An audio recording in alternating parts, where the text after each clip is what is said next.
Most of all, Donald Trump wants us to think that this country is hopelessly divided between us and them, between the quote-unquote real Americans who support him and the outsiders who don't. Because having people divided and angry, he figures boosts his chances of being elected, and he doesn't care who gets hurt. I think about it, just the other day, we learned that on January 6th, a couple years ago, Donald Trump was told that Mike Pence was in the Capitol, about 40 feet from an angry mob chanting, "Hang Mike Pence." And his response was, quote, "So what, don't boo, if Donald Trump does not care that a mob might attack his own vice president. Do you think he cares about you?" People make excuses for it. They say, well, he's not serious. Hey, yo, he's not everything a president says is serious.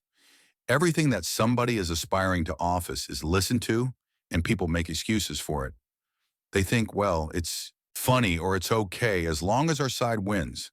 And I've noticed this especially among some men who seem to think Trump's behavior of bullying people or putting them down is somehow macho sign of strength. I'm telling you, that's not what real strength is. Never has been. Real strength is working hard. Real strength, carrying a heavy load without complaining. Real strength is about taking responsibility for your actions.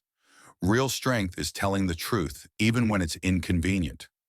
Real strength is about helping those who have less or need some help, standing up for those who can't always stand up for themselves. That's what we should want in our sons and our daughters. That's what I want to see in the President of the United States. When Barack Obama went live on TV for the first time in years, no one expected what happened next with nothing but facts and composure. He exposed the cracks in Trump's story and left the White House scrambling to control the damage it happened on a Sunday night, when the world least expected it. Networks had been teasing a special guest for days, but nobody really believed the rumors until the camera cut to a familiar figure sitting beneath the studio lights. There he was, Barack Obama, calm, collected, the same poise that once carried him through the White House. Now filled the screen. Once again, the crowd inside the studio fell silent. Even the air seemed to pause. America was watching, some out of admiration, others out of curiosity, and many out of disbelief. Obama leaned forward slightly, eyes steady on the host. "Let's talk about the truth," he said simply. No dramatic intro, no applause, just that one line, quiet and precise, like the calm before a thunderstorm. The host, Dana Whitmore from NBC's Sunday Frontline special, gave a small nod. "Mr. President," she said, "you've been out of the political spotlight for a while. What made you come forward tonight?" Obama exhaled lightly, the kind of breath that carried both patience and weight. "Well, Dana," he began, "when people in power start bending reality, someone's got to stand up straight." A hush rippled through the studio audience. The tone was set for the next hour. Obama laid out point after point, addressing statements made by President Trump over the past few weeks. He didn't attack him directly. He didn't need to. He had facts, numbers, and evidence that spoke louder than anger ever could. On the screen behind him appeared side-by-side clips. Trump at rallies making sweeping claims about record job growth, falling healthcare premiums, and the strongest global alliances America's ever had. Then came the contrast official Labor Department data interviews with foreign diplomats and nonpartisan economic reports that painted a very different picture. Obama's voice stayed calm throughout. He didn't raise it. He didn't gesture wildly. He simply told the truth. People can disagree on opinion, he said, but they shouldn't disagree on what's real. That line hit hard. It wasn't the kind of punchline that made people cheer. It was the kind that made them stop scrolling, put their phones down, and listen. Across the country, living rooms went quiet. Families who had once avoided political conversations found themselves watching together in a diner in Kansas City. A waitress stopped mid-order to glance at the TV in a bar in Tampa. A few veterans leaned closer to hear, and in living rooms from Detroit to Dallas, millions of Americans shared the same thought. He's doing it again. Not campaigning, not grandstanding, just cutting through the noise halfway through the program. Dana asked what many were thinking. "Mr. President, do you think President Trump is lying to the American people?" Obama paused, hands folded in front of him. "I think," he said, "that when you repeat something that isn't true long enough, you start believing it yourself, but belief doesn't make it real." The host stayed silent for a moment. It was the kind of silence that said more than any follow-up question. Could the cameras panned across the audience? People leaning forward, phones raised, recording every word. Even the control room technicians later admitted they forgot to breathe for a few seconds. Obama went on to talk about how misinformation spreads like wildfire, especially when amplified by those in power. He mentioned how truth, though quieter, always finds its way back to the surface. It might take time, he said, but truth has patience, lies usually don't. When the broadcast reached its final 10 minutes, the atmosphere had changed. What began as curiosity had turned into attention, and that attention was now heavy with reflection. Obama ended the interview with a simple statement: leadership isn't about noise, it's about trust. You can't demand trust, you earn it one truth at a time. Then he smiled, thanked the host, and the broadcast faded to commercial. Within seconds, the internet exploded: screenshots, quotes, hashtags. People couldn't stop talking. News anchors scrambled to react. Commentators filled the airwaves, and even rival networks ran instant replays. Something historic had just happened. The clip of Obama saying, "When people in power start bending reality, someone's got to stand up straight," was replayed millions of times that night. It was the soundbite that cut through political fatigue and hit something deeper, something moral. But beneath the noise, something else began brewing, because in the White House someone else had been watching too. But before the night was over, President Trump's reaction would turn this quiet moment of truth into a full-blown national storm. By the time Obama's interview wrapped, the echo of his words was already moving through every corner of the country. But to understand the fire it sparked, you had to look at what came before, those tense few days leading up to the broadcast when no one knew what was coming. But everyone felt it brewing 3 days earlier. Washington insiders had started whispering that something big was about to drop. Cable news producers were on edge, trying to confirm a rumor that Obama would appear live on national TV. For the first time in years, the White House communications team dismissed it. At first, he's done, one senior aide told reporters off the record. He's not coming back to the field, but by Friday night, those whispers turned into confirmation. NBC released a short promo this Sunday: Barack Obama, one-on-one, no filters, that was all it took. Twitter, Facebook, TikTok, every platform lit up with speculation. Some said it would be a reunion. Special, others guessed he was announcing a new foundation. A few thought he might even endorse someone for the next election. Nobody guessed it would be a direct confrontation with the sitting president inside the White House. The atmosphere changed instantly. Trump's press secretary, Melissa Vaughn, was seen pacing outside the Oval Office. Her phone glued to her ear, staffers avoided eye contact, moving quickly between meetings. One advisor muttered, "He's not going to take this well," and he didn't, according to people inside the room. Trump reacted the moment he saw Obama's name trending. Why is he talking now? He snapped. He's trying to make himself relevant again. Nobody wants to hear him, but his irritation didn't stop there over the weekend. He began posting late night comments online, calling Obama desperate, and a fading voice of the past. Each post drew millions of responses, some mocking, some defensive, all feeding the storm that was about to break. Meanwhile, Obama's team stayed silent. No leaks, no teasers, just a quiet statement from his communications director. President Obama looks forward to a constructive discussion on Sunday. That calm tone only fueled the anticipation. Newsrooms across the country scrambled to prepare coverage. CNN planned a special panel, Fox News lined up counterpoints, and MSNBC cleared its schedule entirely. Political commentators polished their talking points, waiting to analyze every word Obama would say in coffee shops across Chicago. People who had followed Obama since his Senate days exchanged quiet smiles. "Feels like old times," one barista said to another. "He's gonna say something big."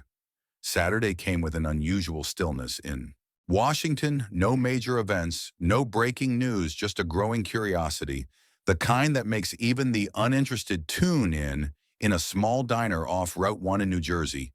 Two truck drivers argued over pie and coffee. "You think he's going to go after Trump?" One asked. The other shrugged. "He'll keep it classy. He always does." They both agreed on one thing, though. They'd be watching by Sunday afternoon. Every major network had cleared the slot. Even people who normally skip politics found themselves setting reminders. It felt like a throwback to an earlier time when a single broadcast could stop a nation in its tracks. Meanwhile, inside the White House residence, Trump's aides were in damage control mode. They had prepped statements, planned social media responses, and rehearsed talking points in case Obama said anything that could sting. But Trump wasn't in the mood for strategy. According to one aide, he spent most of the afternoon pacing, flipping channels between Fox and CNN. And at one point, he muttered, "He's nothing without me." He knows that the contrast between the two men was striking Obama in Chicago, rehearsing quietly with his notes. His former communications advisor, Jen Lee, reading questions out loud while he refined his phrasing. No theatrics, just preparation. He wanted clarity, he wanted accuracy, stick to the facts. Jen reminded him, let them do the spinning. Obama smiled slightly. That's the plan. When the time came to head to the studio, he carried only a thin folder of documents and a calm that felt almost old-fashioned in today's noisy politics. Producers at NBC were stunned by how composed he was. He doesn't even have notes on the table. One whispered as they set up the cameras. Obama overheard and smiled politely. I've been thinking about this for a while. He said, I won't need them across the country. Families gathered in front of their televisions, not quite knowing what they were about to witness. News anchors gave last-minute commentary, trying to predict what direction the conversation would take, but no one truly anticipated how measured and powerful it would be, because when the red light on the camera turned on and Obama began speaking, it wasn't just another political interview. It was something closer to a reckoning, a reminder that words still mattered, that facts could still carry weight even in a world overflowing with noise. And for Trump, watching from the White House, with the sound turned up just enough to hear his name, that calm, confident tone didn't just irritate him. It got under his skin, but the real shock wasn't in what Obama said. It was how effortlessly he dismantled everything Trump had been claiming for months, right in front of millions of Americans when the cameras rolled that Sunday night. There was no dramatic introduction, no patriotic music, no grand entrance. The shot opened simply on Obama, seated across from Dana Whitmore in NBC's Washington studio. The lighting was even, the colors muted, just two chairs, a table, and truth waiting to be spoken for a brief moment. The studio was so silent that even the soft click of a pen could be heard. Dana glanced at her notes, then at the camera, then back at Obama. Mr. President. She began, you've watched from the sidelines for years tonight. You decided to speak. Why now? Obama leaned back slightly, the calm never leaving his face, because facts matter. He said, and lately it feels like we've stopped treating them that way. He didn't sound angry. He didn't even sound frustrated. He spoke like a teacher addressing a class that had gone a little off course, but could still find its way back behind him. Screens lit up with side-by-side comparisons. Trump's claims versus official data on jobs. Obama calmly explained how unemployment figures were being misrepresented, how temporary hires had been counted as permanent ones, and how the numbers told a less flattering truth when examined properly. Then came healthcare. Obama pointed to rising out-of-pocket costs and insurance coverage data from independent studies. He never said Trump lied. Instead, he said, these are the numbers as verified by the Department of Health and Human Services. Anyone can look them up. I encourage people to do that. It wasn't an attack. It was an invitation to think, to verify, to not just believe the loudest voice. At one point, Dana pressed him on his tone. You seem calm, but some of what you're showing here could be seen as an accusation. Obama smiled faintly. Donna, truth doesn't need to yell to be heard. It just needs patience across the country. People paused. They're scrolling the comment sections beneath live streams, slowed down as viewers typed less and listened more in the control room.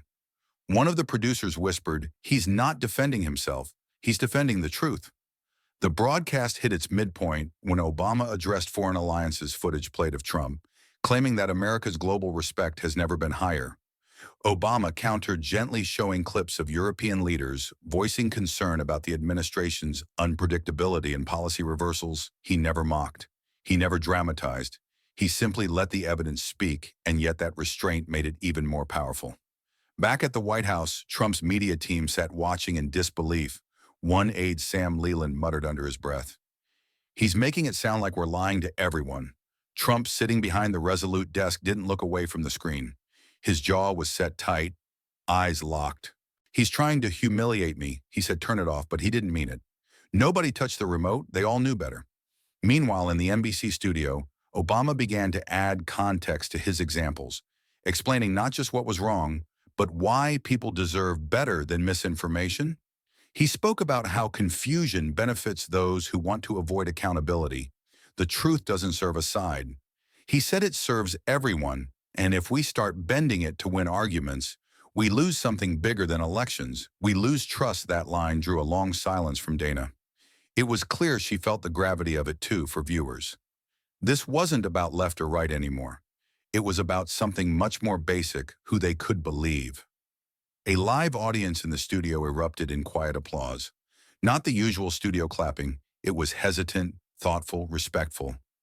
Obama nodded to acknowledge them, not as a performer accepting praise, but as someone thankful they still cared.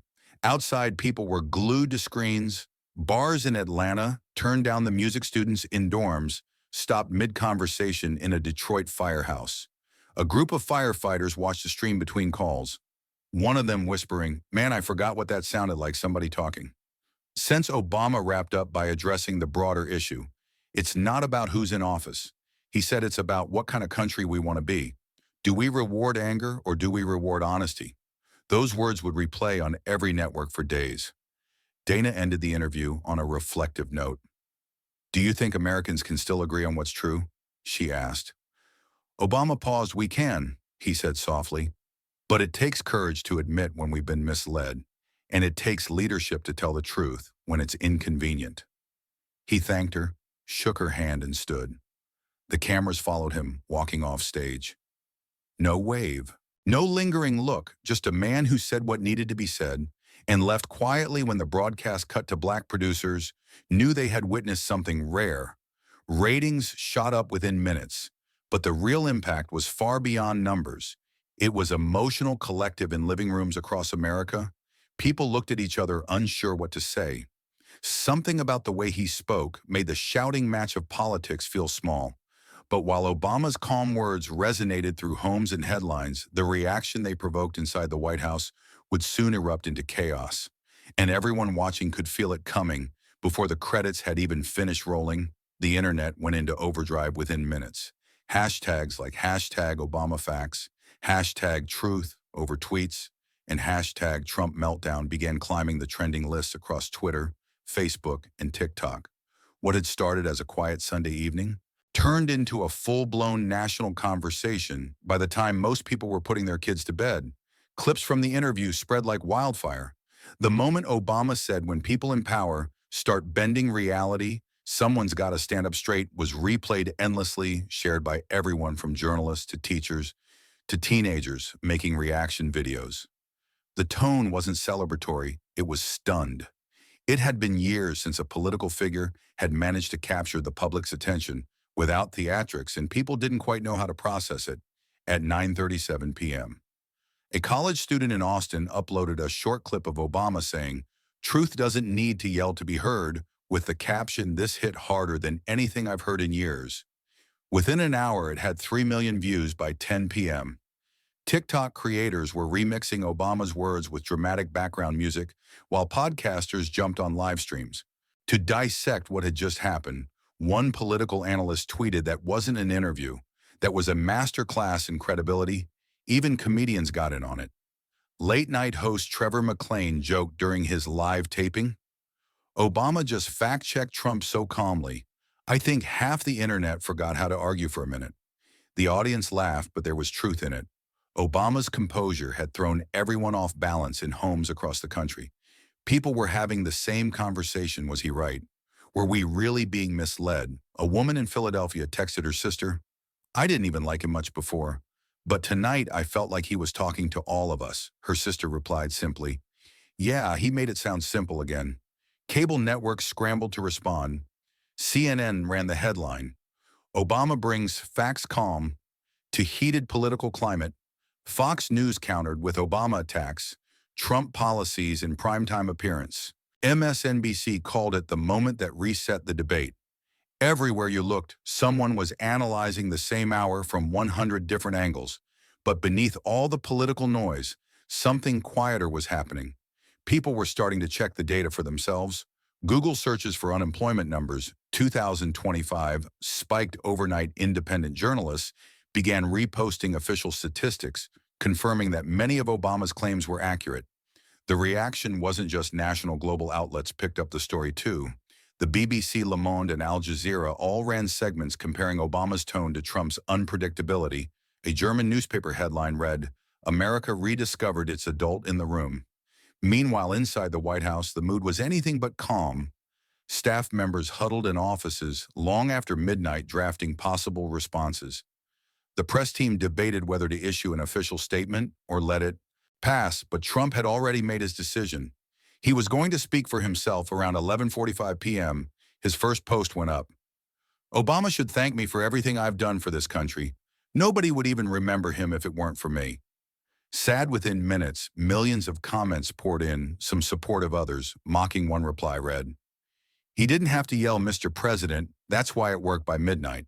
Trump's tone shifted from defensive to furious. He accused the network of setting him up, hinted at lawsuits, and called Obama dishonest, and jealous screenshots of his posts circulated instantly, and journalists began preparing next-day headlines before dawn.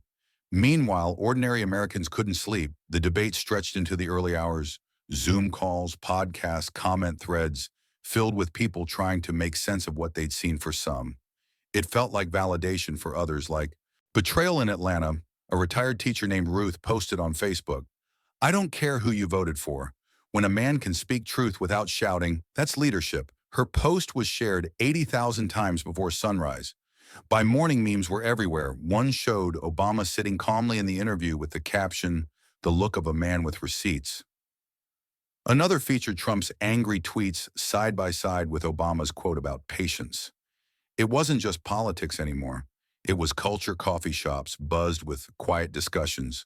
Office workers gathered around phones. Talk radio lines were jammed with callers for the first time in years. People who usually tune politics out were emotionally invested. And in newsrooms, editors made one collective decision. Obama's segment wasn't just a news story.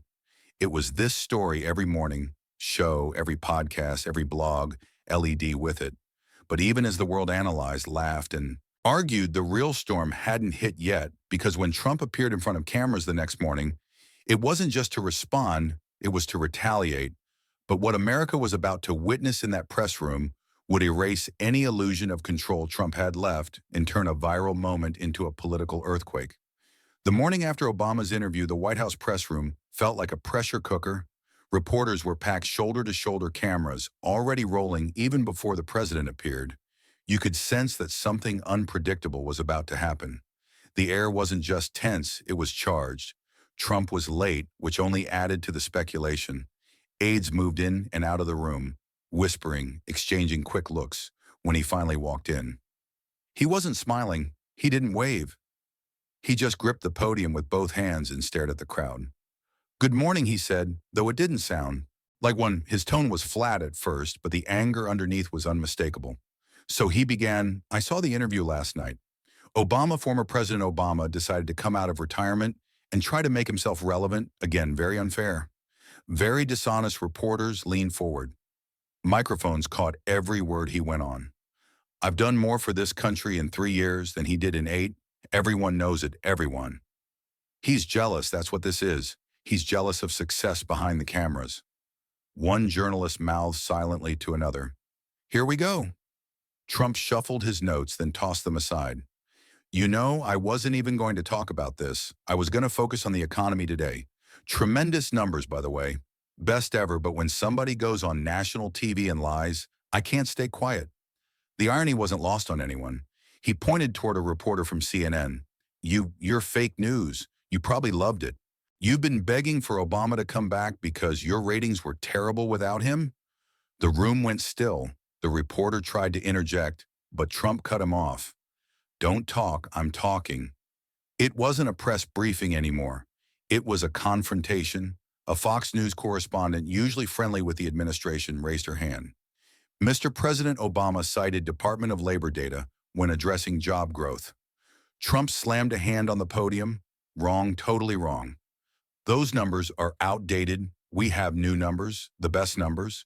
He doesn't know what he's talking about. The press corps exchanged uneasy glances. Every sentence was louder than the last in the back of the room.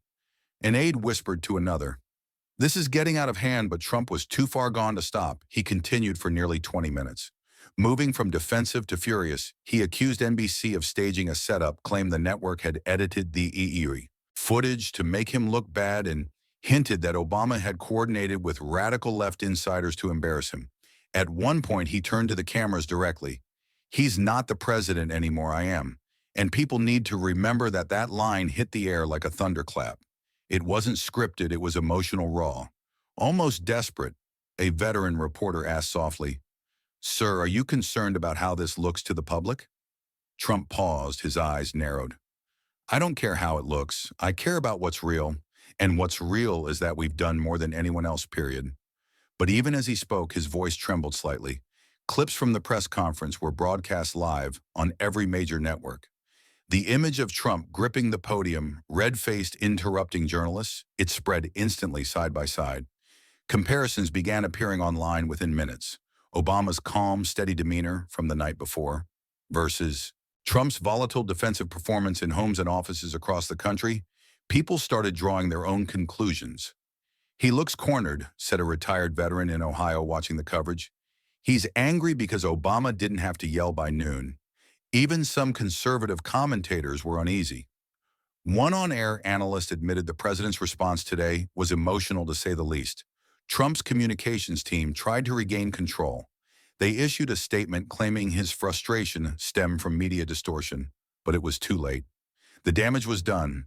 Every outlet had footage of his outburst, and the contrast was impossible to ignore. Meanwhile, Obama hadn't said a single word since his interview. No tweets, no press releases, just silence. And that silence spoke louder than anything in Chicago. Obama's former staffer Jen Lee watched the briefing from her office. She turned to her assistant. "He played right into it," she said quietly. Barack gave him the truth. Trump gave him the reaction by evening memes and parodies filled the internet again. But this time they weren't funny, they were brutal. One viral post showed Obama sitting peacefully in the NBC studio, captioned the professor beside it, an image of Trump at the podium shouting, captioned the student who didn't do the homework, but beneath the jokes, a shift was happening. Polls taken overnight showed a noticeable bump in Obama's favorability and a dip in Trump's approval rating. Independent voters described Obama's interview as refreshing, honest, and measured still. Inside the White House, denial reigned. Trump reportedly told aides, "People love strength, they don't want calm, they want action." But as the headlines rolled in the next day, even his closest advisors began to worry that the damage wasn't just political, it was personal. But what nobody expected was how deeply this moment would divide the nation, forcing Americans to pick sides in a way that would echo for years to come. The day after Trump's explosive press briefing, the country seemed to split in two. Every conversation at kitchen tables, in office break rooms, and grocery store lines came back to the same question: who was telling the truth? Cable news ran wall-to-wall coverage. One channel replayed Obama's calm remarks side by side with Trump's red-faced outburst, slowing the footage for dramatic effect. Another defended the president, claiming the media had spun his passion into anger. But for millions of Americans watching from home, no editing was necessary. The contrast was already burned into their minds at a small cafe in Des Moines. A retired couple sat near the window sipping their coffee. The husband shook his head at the TV. "I voted for Trump," he said quietly. "But I don't know anymore." He looked rattled. His wife glanced at him, surprised. "You think Obama got to him?" He didn't answer right away. "I think Obama got to everyone." Meanwhile, in Houston, a group of college students gathered around a laptop between classes. "It's crazy," one said, scrolling through the trending topics every time Obama speaks. "It feels like he resets the temperature in the room. Trump just throws gasoline on it." Another laughed softly. "Yeah, but gasoline gets attention." That was the paradox America was now wrestling with: truth versus noise, calm versus chaos. For years, people had become used to the adrenaline of outrage. Obama's quiet authority felt almost foreign, like a language the country had forgotten how to speak. By midweek, analysts were calling it the credibility divide. Pollsters reported that while Obama's favorability had jumped nearly 10 points, Trump's approval had slipped, especially among independents. On radio shows, callers debated whether emotion meant authenticity or instability. One man from Indiana said at least Trump's real. You can tell he's mad. A woman from Oregon shot back being mad doesn't make you right. The arguments bled into workplaces and family dinners. A hardware store owner in Montana banned political talk altogether after two customers nearly came to blows over the press conference. It's like people forgot how to disagree without hating each other. He said to a local reporter online the polarization was worse. Hashtags turned into battlegrounds. Number sign stand with Trump trended next to number sign truth over noise. Comment sections became digital shouting matches. Algorithms fed both sides what they wanted to see. Obama's grace to some, Trump's defiance to others. Meanwhile, late-night television turned the rivalry into entertainment talk show monologues, opened with clips of Trump's outburst cut to laughter and applause. But between the jokes, there was an uncomfortable truth. America was watching two very different visions of leadership clash in real-time news outlets, began interviewing psychologists, asking why people reacted so differently to the same footage. One expert said, it's about identity. Now, not facts. People aren't defending politicians. They're defending their own worldview. Even in Congress, tension grew. Republican lawmakers tried to dismiss Obama's comments as showboating, but privately some admitted concern over Trump's temper. Democratic leaders, on the other hand, praised Obama for restoring sanity, though a few worried that his reappearance could overshadow newer voices on Wednesday night. Obama finally broke his silence, but not in an interview or a press release. He posted a short message on his personal website. Truth doesn't belong to any party. It belongs to the people willing to face it. It was barely 2 sentences long, but within an hour it had been shared millions of times. The simplicity cut through the noise once again in Ohio. A high school civics teacher printed the quote and pinned it on his classroom wall.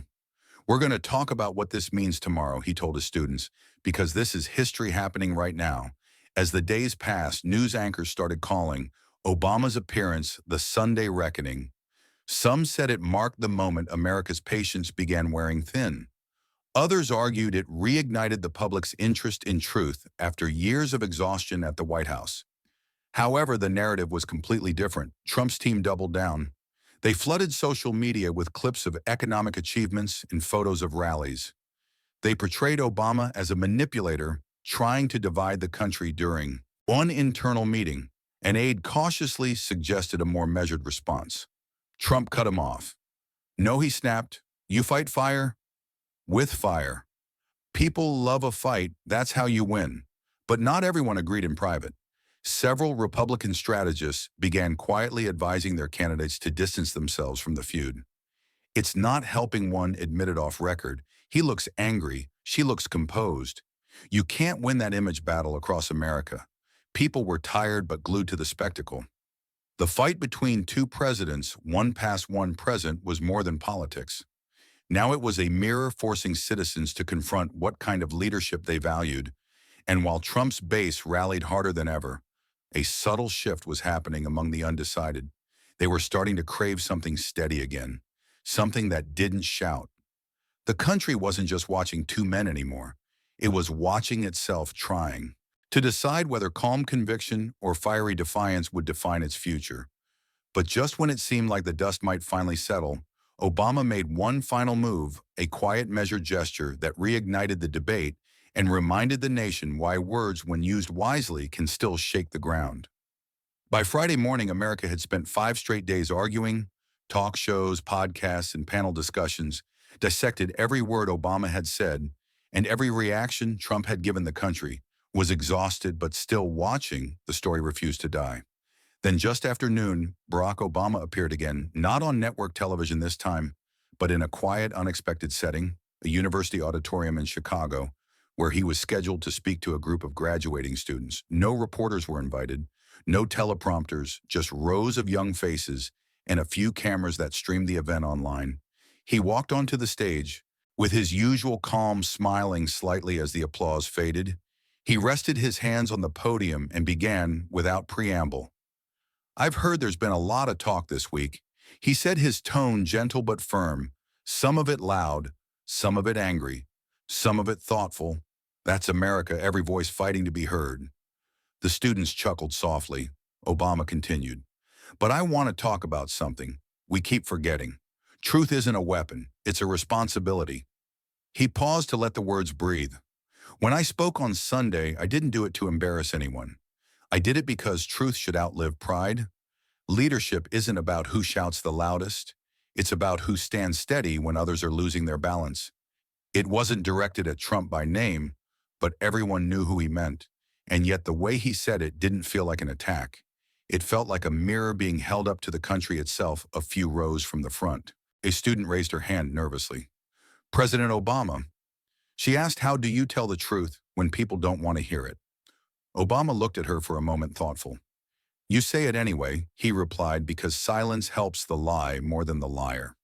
That line spread across social media within hours. Faster than any meme or hashtag, the short clip was shared on millions of phones and screens before the speech even ended. Meanwhile, at the White House, Trump watched the live stream from his private dining room. His aides stood behind him, unsure what to say. He didn't yell this time. He just muttered, he's doing it again, making himself look like the adult back in Chicago. Obama finished his talk with a message that transcended politics. We're all tempted to twist the truth when it benefits us, he said. But integrity isn't tested when it's easy. It's tested when it costs us something. The truth might lose you a headline or a fan or an election, but losing your honesty, that's permanent. The audience rose to their feet.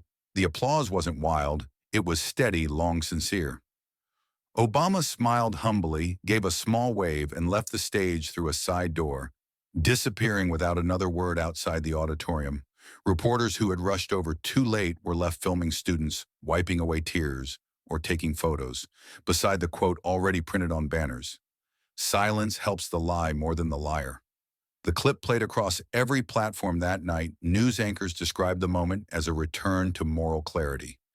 Even critics who disagreed with his politics admitted his words hit something deeper.